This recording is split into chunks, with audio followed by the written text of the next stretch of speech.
ओम श्री गणेशाय नमः। नमस्कार दोस्तों, आपका हमारे YouTube चैनल धार्मिक कथाएं और कहानियां में स्वागत है। आज मैं आपको श्री गणेश जी की 5 लोकप्रिय कथाएं सुनाऊंगी। अगर आपको यह कथा अच्छी लगी तो आप वीडियो को लाइक, सब्सक्राइब और शेयर ज़रूर कीजिएगा। आइए सुनते हैं पहली कथा। पुराणों के अनुसार माता पार्वती ने पुत्र की प्राप्ति के लिए पुण्यक नामक उपवास या व्रत किया था।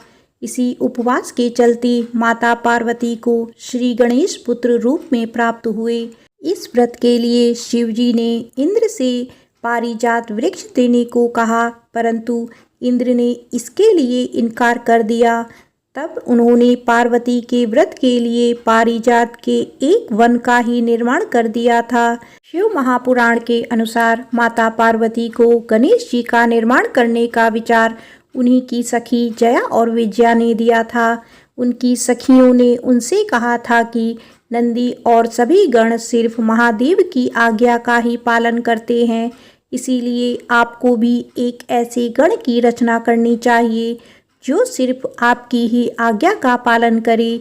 इस विचार से प्रभावित होकर माता पार्वती ने श्री गणेश की रचना अपने शरीर के मैल से की थी।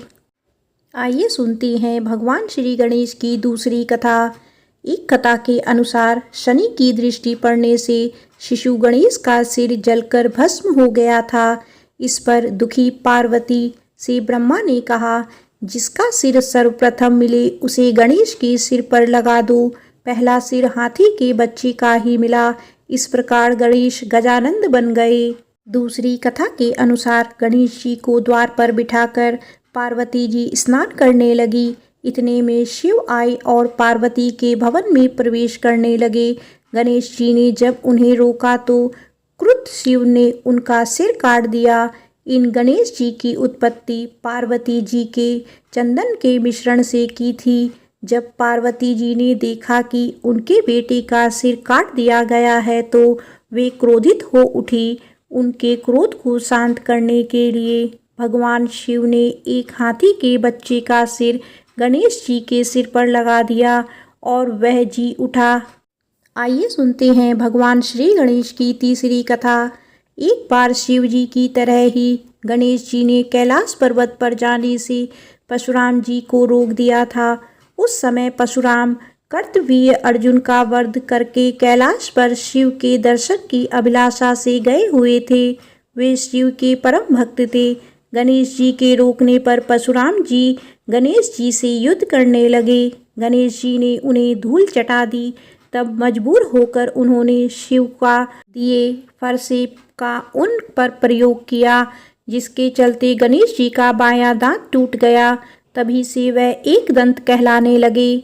आइए सुनते हैं श्री गणेश भगवान की चौथी कथा। विष्णु भगवान का विवाह लक्ष्मी के साथ निश्चित हो गया। सभी देवताओं को निमंत्रण भेजे गए, परंतु गणेश जी को नहीं।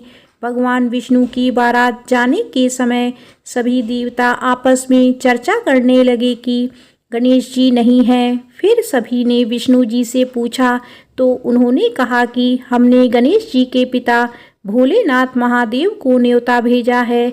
यदि गणेश जी अपने पिता के साथ आना चाहते हैं तो आ जाएं। गणेश जी खाते भी बहुत हैं। यदि आ भी जाएं तो उन्हें यहीं घर की रक्षा करने के लिए बैठा देंगे। बाद में जब यह बात गणेश जी को पता चली तो उन्होंने अपनी मूषक सेना आगे भेजकर मार्ग को भीतर से पोला करवा दिया। जब बारात वहां से निकली तो रथों के पहिए धरती में धंस गए। लाख कोशिश करे परंतु पहिए नहीं निकले। सभी ने अपने अपने उपाय किए, परंतु पहिए तो नहीं निकले, बल्कि जगह जगह से टूट गए।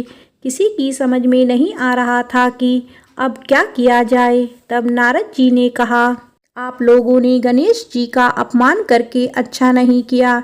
यदि उन्हें मना कर लाया जाए तो आपका कार्य सिद्ध हो सकता है और यह संकट टल सकता है। फिर शंकर भगवान ने अपने दूत नंदी को भेजा और वे गणेश जी को लेकर आए। गणेश जी का आदर सम्मान के साथ पूजन किया, तब कहीं रथ के पहिए निकले। आइए सुनते हैं भगवान श्री गणेश की 5वीं कथा। पूर्व काल में पार्वती देवी को देवताओं ने अमृत से तैयार किया हुआ एक दिव्य मोदक दिया। मोदक देखकर दोनों बालक माता से मांगने लगे। तब माता ने मोदक के महत्व का वर्णन कर कहा कि तुम में से जो धर्माचरण के द्वारा श्रेष्ठता प्राप्त करेंगे, सर्वप्रथम सभी तीर्थ का भ्रमण कर आएगा, उसी को मैं यह मोदक दूंगी। माता की ऐसी बात सुनकर कार्तिकेय ने मयूर पर आरूढ़ होकर मुहूर्त भर में ही सब तीर्थों का स्नान कर लिया। इधर गणेश जी का वाहन मूषक होने के कारण वे तीर्थ भ्रमण में असमर्थ थे। तब गणेश जी श्रद्धा पूर्वक माता पिता की परिक्रमा करके पिताजी के सम्मुख खड़े हो गए। यह देख माता पार्वती जी ने कहा कि समस्त तीर्थों में किया हुआ स्नान, संपूर्ण देवताओं को किया हुआ नमस्कार, सब यज्ञों का अनुष्ठान तथा सब प्रकार के व्रत, मंत्र, योग और संयम का पालन, ये सभी साधन माता पिता के पूजा के 16वें अंश के बराबर भी नहीं हो सकते। इसीलिए यह गणेश सैकड़ों पुत्रों और सैकड़ों गणों से भी बढ़कर है। अतः यह मोदक मैं गणेश को ही अर्पण करती हूँ। माता पिता की भक्ति के कारण ही इसकी प्रत्येक यज्ञ में सबसे पहले पूजा होगी। प्रेम से बोलो श्री गणेश भगवान की जय।